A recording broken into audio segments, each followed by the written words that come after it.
Hello. Well, last week I did an unboxing of Android. I mentioned that I had had this game about 10 years and not played it. So I did that unboxing, and now I've gone ahead and done a solo playthrough just to learn the rules. And thought I'd do a little instructional video. Of course, after one play, I may not know all the rules perfectly, but can give a little insight anyway onto how to set it up and how the game plays. I will say, after one play solo, this game is definitely not made to play solo. I'd like to try it multiplayer so I have a real impression of how this game feels to play. Alright, well, the first thing you do in setup, besides unfolding the board, is to choose one of your murder sheets, crime sheets, and it suggests to use Evil at the Estates for your first playthrough, so that's the one I chose. This murder sheet will tell you the suspects and the scene of the crime, so that's the first thing you do is put a scene of the crime marker at the location listed right here, and it gives you a little grid coordinate of where that's located on the board. So Rockville Estates, there's the scene of the crime marker. As you'll see, it's located at G, and you come up here, and if you go over here, there's a number 2, so around G2 is where it goes. So you put your scene of the crime marker, and you take your day marker and put it on the first day of the week, which I've already done here. You take your Lily Lockwell marker and your Jimmy the Snitch marker and put them where it says they go on the first week. So Lily Lockwell will go at the Rockville Estates, and Jimmy the Snitch will go at the Old War Memorial. And so as you can see, I've put Jimmy the Snitch there, and Lily Lockwell, she's here at the scene of the crime. And each player will select a detective from among the detective sheets. These are 2 I didn't play with. I played with Lewis, Floyd, and Caprice. Each player will take their detective sheet. The tip sheet that goes along with it kind of tells you how to play that detective. And you'll take the corresponding cardboard figure, your light Twilight cards, and your dark Twilight cards. You have your plot cards, any special cards that may go along with your detective. Take your hero markers, your vehicle ruler, and your warrant tokens. Get your Twilight marker and put it in the middle of your detective card in the center spot. And you take any NPC status and favorite markers that go along with the NPCs on the back of your detective sheet. Then you'll place your detective figure on the starting location listed on your detective sheet. So for Lewis, he starts at NAPD I3, and that's located here, so that's his starting location. Floyd starts at D7 Haas Bioroid, that's up there, and Caprice starts here at Jinteki. Then you take your testimony lead markers that correspond to your suspects listed on your murder sheet and put them at their starting locations.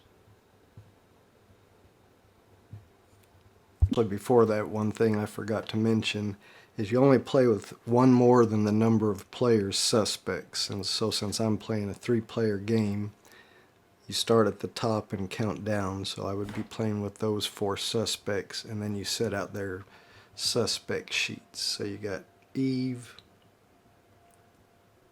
Noise, Thomas Haas, and Vinny. So you set their sheets out. Then back to finding the testimony tokens for those suspects and placing them where it says they go on the board. So I've got Eve here at NAPD. Well, I had her there. There she is. Got Vinny over here at the East Side Tenements. Got Thomas Haas here at Levy University. And we got Noise up here at Armitage Software. besides those testimony leads, you also have physical and document leads. And each detective sheet will tell you where to place some. So like this one for Lewis says place a red physical lead at Strogatsky Apartments I-2. And the leads have a color on the back, so I need to find a red one, which will match the color of the location it's being placed on, which is right here. That's Strogatsky Apartments. So I'll go ahead and place the rest of the leads according to where it says on each detective sheet. So now I've got these leads placed around the board.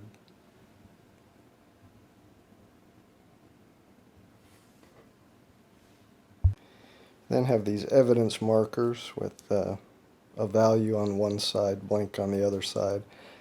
Rules say to, put them face down in a pile, but I like to put them in a bag since you're going to be drawing them. So I've got all mine in here.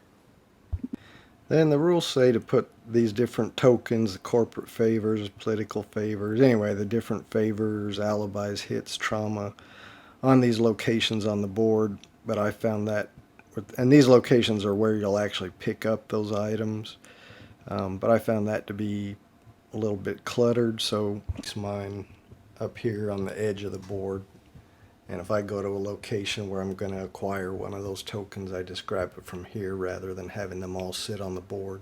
We separate the puzzle pieces into 3 piles, the shift, favor, and baggage puzzle pieces, and put 1 hero marker for each detective next to the shift pile. Then you'll take your hunch cards, 1 for each suspect that's playing. Any suspects that are not in the game, you remove their hunch cards. You'll shuffle them up and deal 1 innocent and 1 guilty hunch card to each player. Then you'll take 1 of your 3 starting plot cards, shuffle them up, and choose 1 as your starting plot. Some characters have some exceptions, but that's generally the rule. Pull your light Twilight deck and dark Twilight deck separately. You'll keep your light Twilight deck by your player, and each player's dark Twilight deck goes up here on the board. And there's a spot, you can probably see it there, between the moon and the earth where those dark decks will go. Each murder sheet will have 3 event cards specific for that murder. So for the one I'm playing, Evil at the States, you take these 3 cards, shuffle them up and choose 1, and then just set it by the side of the board. First player token goes to the person who's read the most science fiction books, or however you want to choose. I just chose Lewis as my first player for my game. Then each detective has a specific hero setup last, like Lewis starts with 2 Mr. Lee favor tokens, 1 Sarah favor token, and each detective has its own special setup that's in the rules and kind of listed on the card here. And that's it. Then you're set up and ready to begin the game. So I'll kind of just explain a little bit about what you can do on a turn and the overall objective. One thing I didn't mention, after you prepare your Twilight decks, you draw 2 cards from your light deck and 1 card from the dark deck of the player on your left. And in this case, the player on my left would be Caprice. So her dark deck would be here. Your hand limit is 6. So Android, what's the object of the game? Well, you're a detective trying to solve, whatever crime you've chosen here among these suspects. Now remember, I said during setup, you're given 2 hunch cards, a guilty hunch card and an innocent hunch card. So you win by victory points, and one of the ways to get a big chunk of your victory points is to manage to prove your hunch correct. So you want to prove whoever your guilty hunch card is to be the murderer by putting the most evidence on them.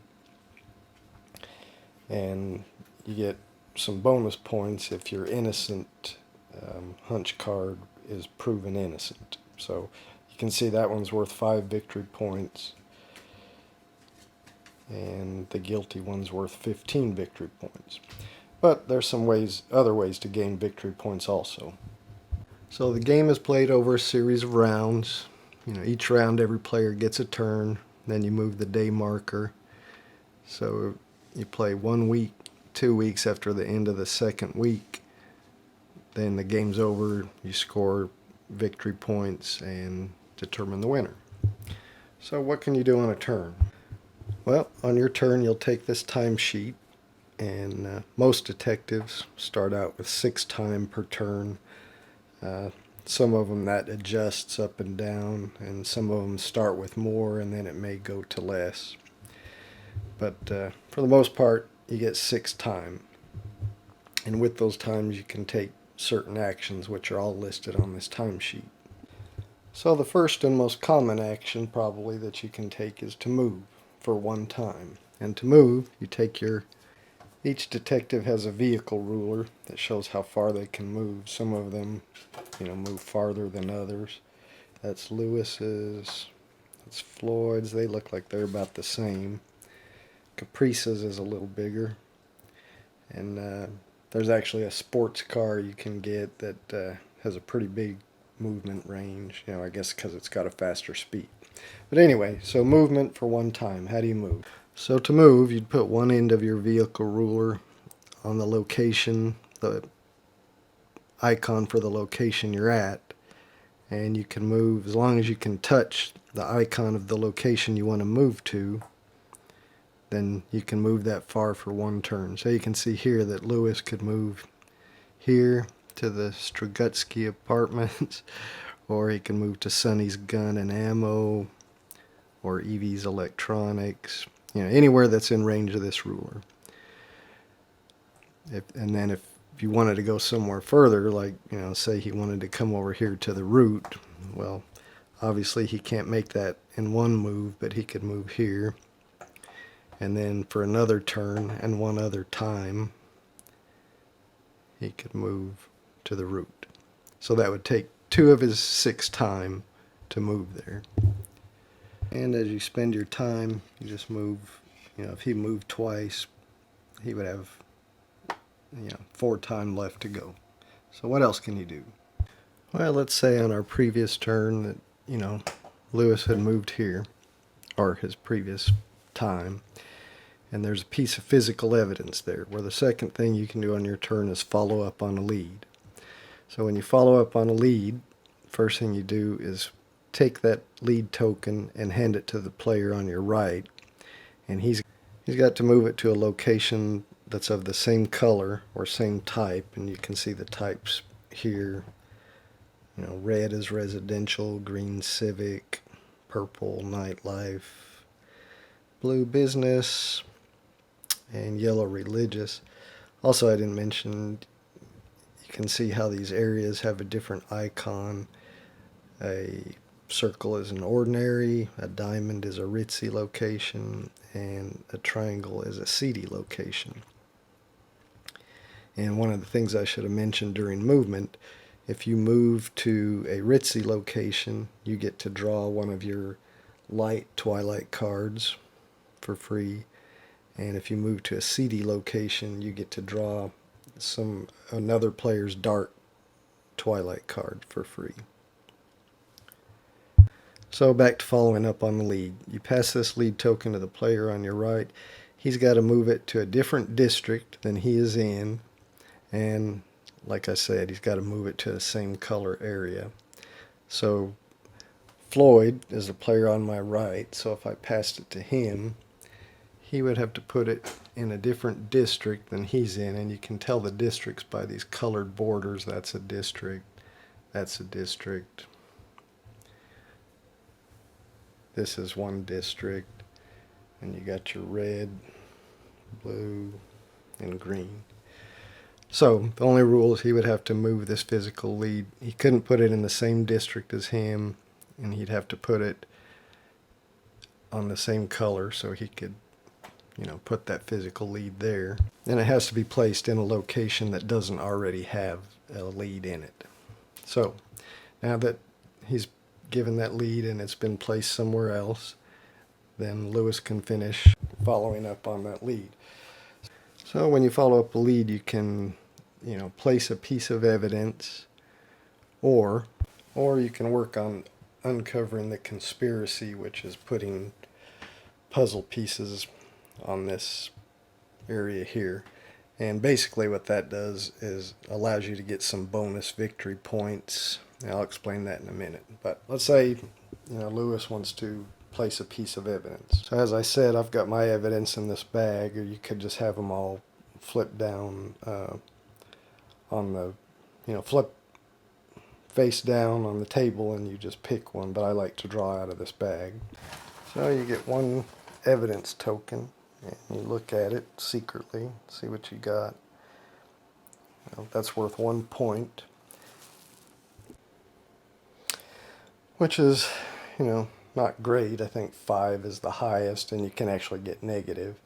But you've got to then, so you got to place that evidence on a suspect. Now remember, I'm trying to get Noise here guilty, so I may want to put that one evidence on him.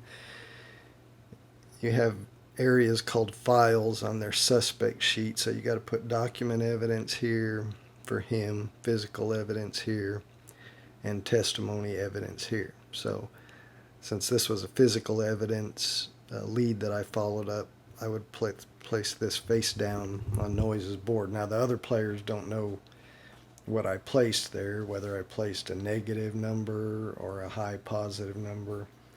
So you don't want them to know who you're trying to prove as guilty or innocent. And at the end of the game, when there's lots of evidence on all these suspects, then you'll end up flipping all these over and adding up the totals and determine the person with the highest total evidence is the guilty party, and all the other ones are then innocent. There's some adjustments of scoring, based on, you can see document evidence is weak against Noise, physical evidence is normal, and testimony evidence is strong.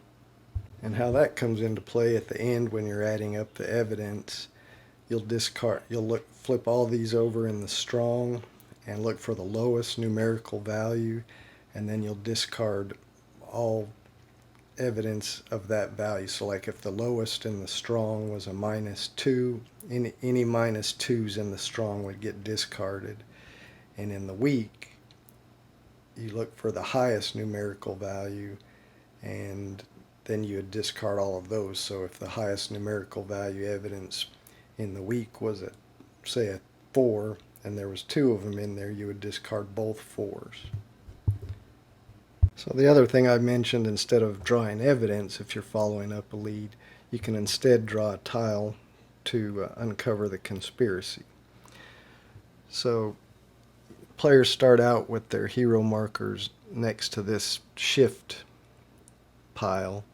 So if you decided you wanted to try to uncover the conspiracy, you can first take a piece of this tile. Now the shift pile, when you get a piece, allows you to move the Twilight marker of yourself or another player, 1 space light shift 1 space to the left, or dark shift 1 space toward the right. So you can move your Twilight marker or another player's. And then you get to flip the puzzle over and place a piece. It has to extend 1 link.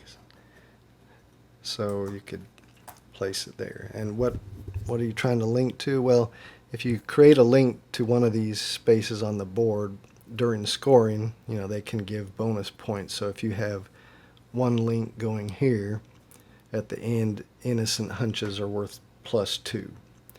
And there's just different bonuses. Each political favor will be worth +1 per link. Sad ending. I haven't gotten to sad endings or happy endings yet, but it's just a way to get some bonus points. And Some of these tiles, when you flip them over, will have some icons on them that may give you a little bonus. And when you get to these piles, when you take one, instead of doing a shift of a Twilight marker, you get to get a favor of your choice. And finally, when you get to this pile, you can get a baggage token, which I haven't explained yet, but I will. Now, another thing you can do, instead of drawing a puzzle piece, you can dig deeper and move your marker to the next pile. So the next time you draw a puzzle piece, you can draw from that pile, which has a little better bonuses instead. But after you draw that piece, then you go back to the lowest level pile again. And of course, when this pile runs out, you automatically just start drawing from the next pile. Alright, another thing you can do on your turn that costs 1 time is to draw a Twilight card, either a light card from your deck or a dark card from another player's deck, or discard one of your cards, because again your hand limit is 6. And since we're talking about Twilight cards, that's one other thing you can do on your turn, is actually for 1 time, is to play a Twilight card. Now the light cards you play on your turn, and they have a cost, Twilight cost, which you see here. The light cards, these happen to both be 3, but they can be more or less, and that's a cost in moving your Twilight marker. It starts out here in the middle, and you can see to play this card here it would make you dark shift 3. So I would have to move to the dark 1, 2. Now, as you can see, I can only afford 2, and this costs 3, so I couldn't afford that. But you can always discard a card or a number of cards to discount your cost. So if I was playing this one, and I can only afford to move 2 here, I could discard this card to pay the rest of the cost.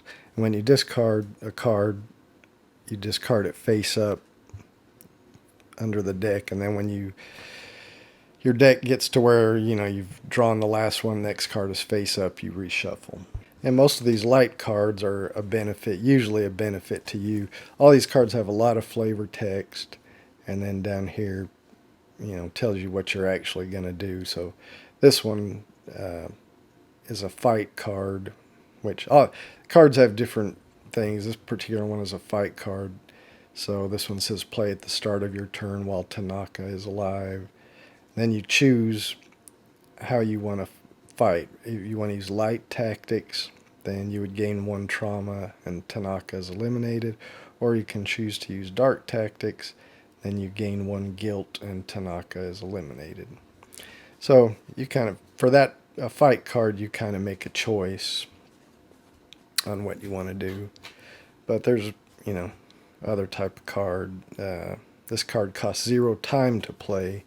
You still got to pay. Well, actually, this one has a 0 Twilight cost also. So I guess this one's almost free to play. Play when a dark card is played on you. Spend a Seraph favor. Remember, he starts with 1 Seraph favor. Spend a Seraph favor to cancel the effects of that card. So that's usually favor tokens.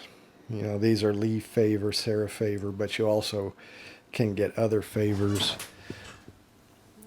Other favors like these, you got political favors, street favors, society favors, and corporation favors.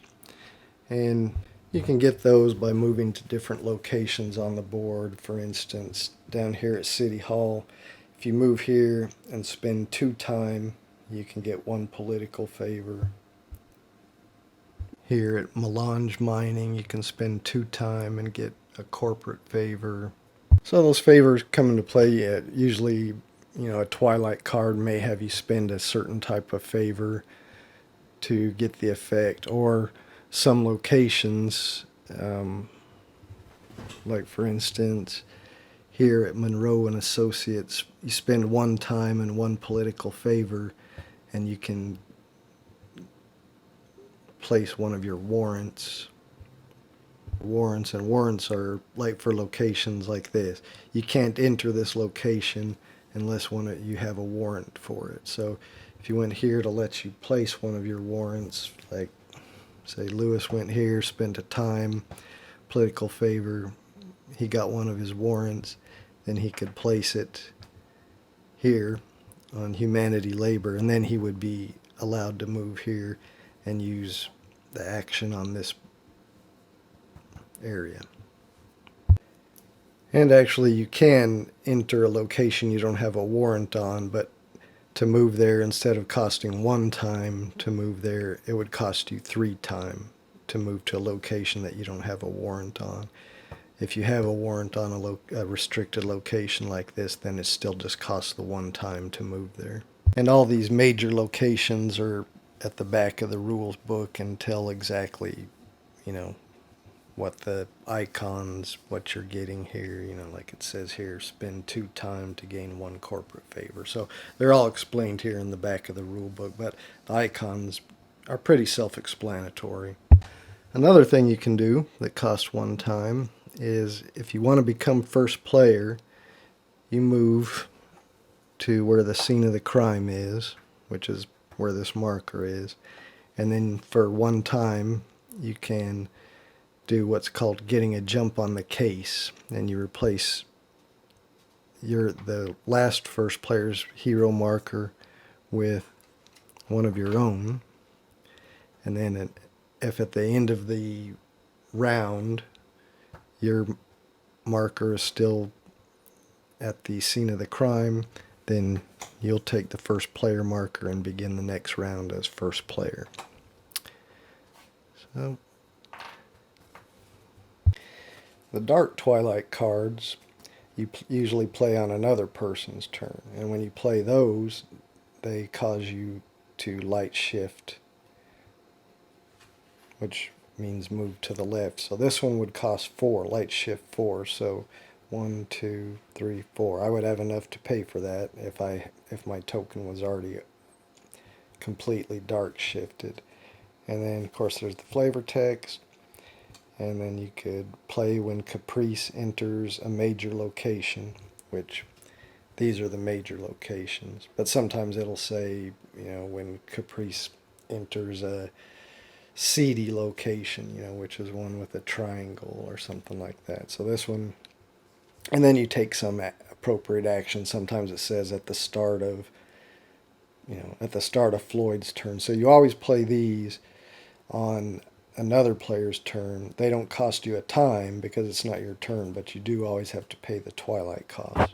So after everybody's had a turn, you move the day marker down 1 and start another round. Now, at the end of the first turn, nothing happens at the end of the round, but at the end of the second turn and forward, there's always some action. So this one, you would draw a generic event card after the end of that second day, and that pile is here. So this would say move lit. Tells you to do some action, usually put somebody on the board, where if a player goes there and does some action with them, they get something. So when you draw an event, it goes up here into slot 1, and then when another event is drawn, this will move down here. This will take its place, and finally they slide down and start sliding off. If ever an event card, somebody does whatever it is and have resolved it, it doesn't disappear. It stays there and still just slides down as usual. And at the end of a day, where you have one of these resolve plot icons, you then resolve your plots, which we haven't talked about. We chose a starting plot for each player, and the plots are basically personal stories for the characters that can end up giving you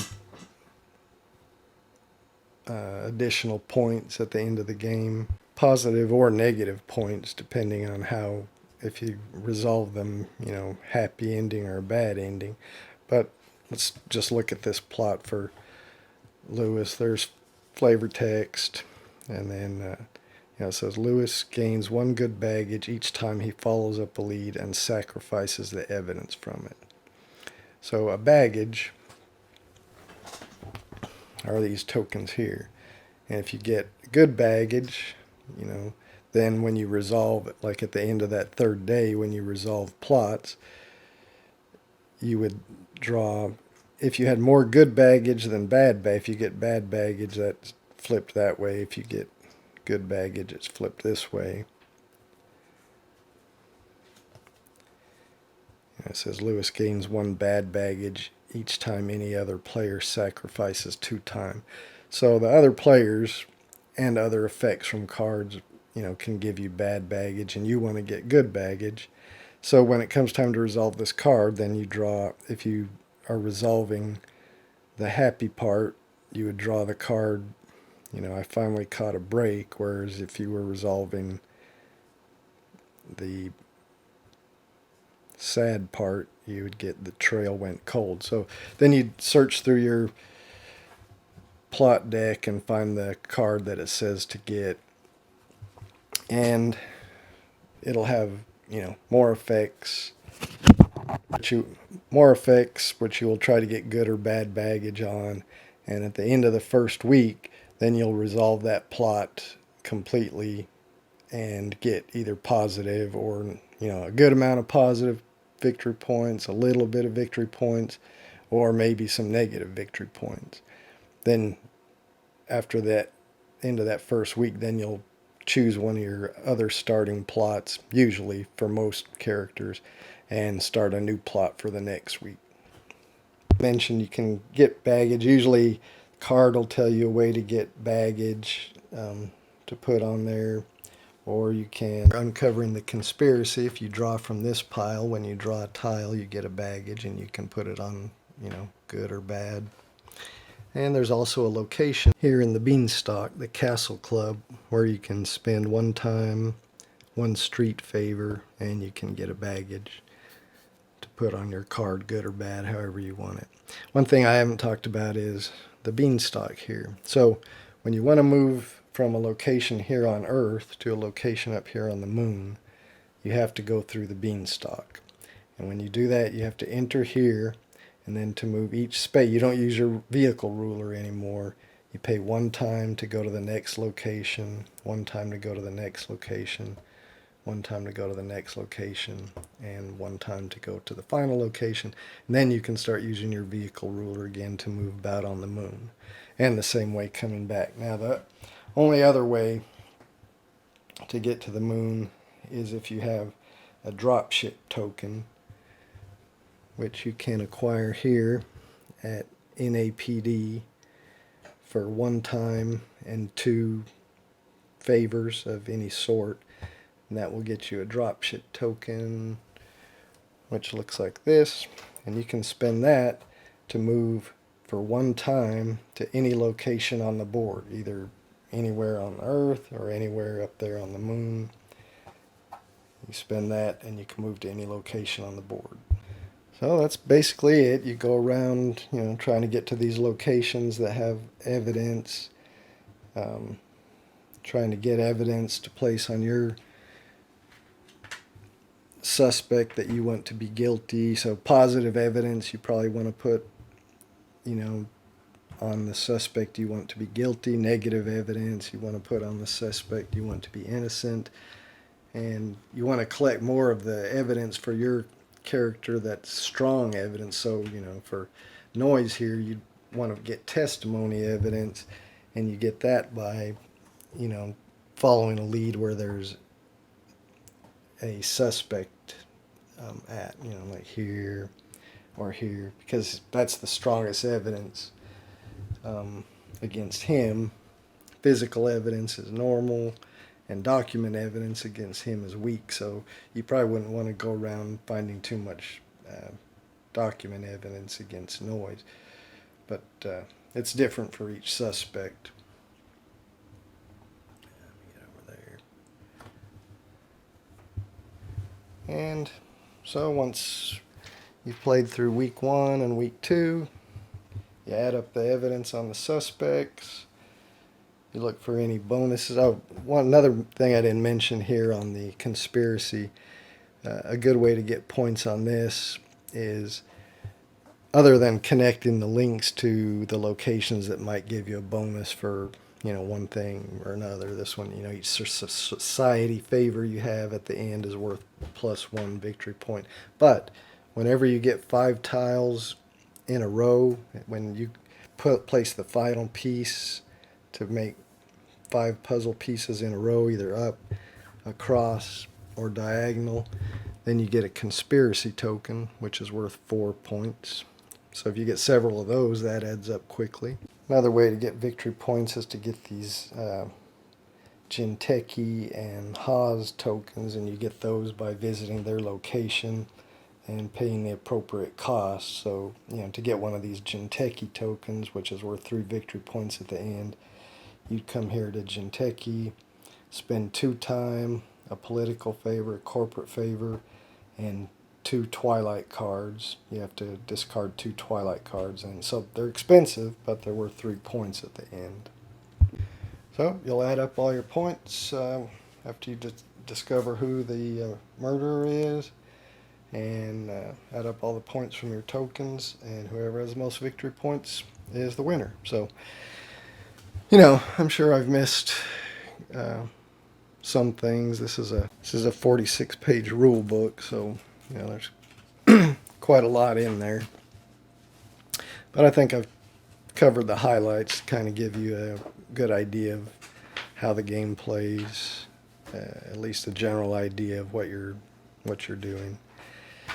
No, I'm not too good at explaining these things yet. Hopefully I'll get better, but that's Android, and I'm sure you can probably see that, with the placing the evidence and cards in hand and that kind of thing, there's a lot of hidden information. So it didn't play too well solo, but I would hope to at one point get this played with some other folks, and I may enjoy it a bit more in that case. Anyway, thanks for watching.